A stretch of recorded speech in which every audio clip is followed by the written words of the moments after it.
Good evening and welcome to tonight's episode of Selections of Sophisticated Literature. I am your host, Fezziwig Nicklebottoms III. In light of this year's holiday, I thought it appropriate to select one of the classics, one grisly tale that explores deep subject matter.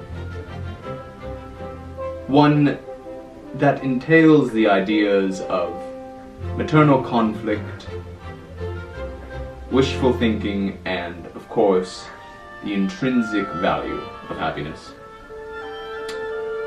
It is my pleasure to bring to you one of the most celebrated selections of sophisticated literature, The Happy Time, written, illustrated, and published by Raquel Dean.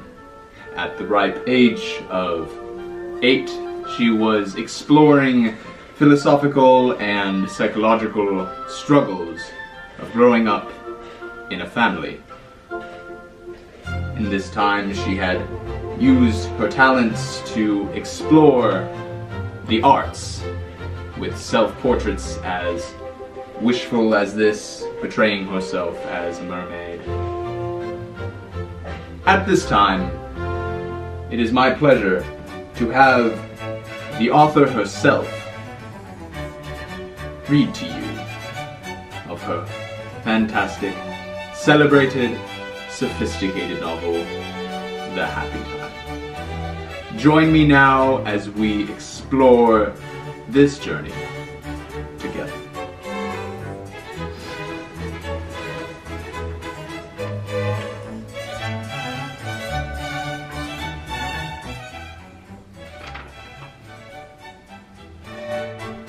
The Happy Time, written and narrated by Raquel Dean. Once upon a time, far away, there was a big cottage, and there was one house that was almost ready for Christmas. Let me tell you a story about that. Their names were Mr. Green, who was the dad, Serena, who was the little girl, and Adam, who was the little brother, and a tiny baby, and an orange-striped pretty cat. The girl had light, pretty brown hair. The boy has blonde hair. Their dad has black hair and a naughty queen. One day, there was a family, a dad, a boy, a girl, and a pretty cat. One day, the kids, the cat, and the baby went for a big ride. The queen was watching them. She was thinking of a plan to steal the cute baby, and in a few seconds she got it, and she said, No, too sweet. Then a few minutes came up, and she said, I have it! I've got it! I will steal their dad, and the baby will be mine! I have one big kingdom of ideas! When the kids and their dad got home with their bike ride, they went home and the queen was almost ready. She was going out the door and Mr. Green was just getting out of the door. She almost got him, and then she got him and took Mr. Green to her palace. She locked him in her dungeon. She was in the disguise of their dad, and she went to their house and walked in the house. The kid said, Daddy, why are you here so soon? She stands there and thinks, trying to make a lie about why she was there. She had a lie in her head and said, My boss said I'm fired, so I don't have a job anymore. Okay, said the children. The kid said, Daddy, what's the surprise? What surprise? You always give us a surprise on Monday night, says Adam. What surprise? Suddenly, the disguise ripped head to toe. The children screamed, Ah! The baby screamed, Ah! The queen didn't know the disguise was ripped. She screamed, Enough! Then Adam said, Look down. Then the queen looked down. She saw the huge rip in her disguise, and she ran off into the woods. The kids ran off with the little baby to the queen's palace.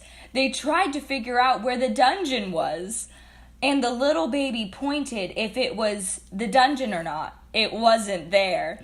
Then the little girl pointed, and it was there. The girl stood on top of the boy and got the keys and unlocked their daddy. They ran home and it was Christmas already. And they invited all of their friends and had a Christmas little party. They lived happily ever after. The end.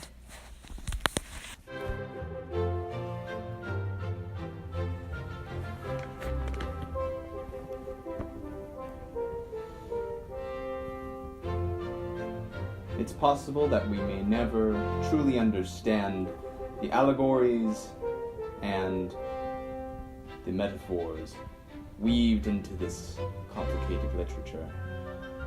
But as always, we must remember ourselves what it is to be happy, what it is to have the happy time. As always, I am Fizzywiggle Nicklebottoms III. Thank you for joining me in tonight's selections of celebrated literature. Good evening and Merry Christmas.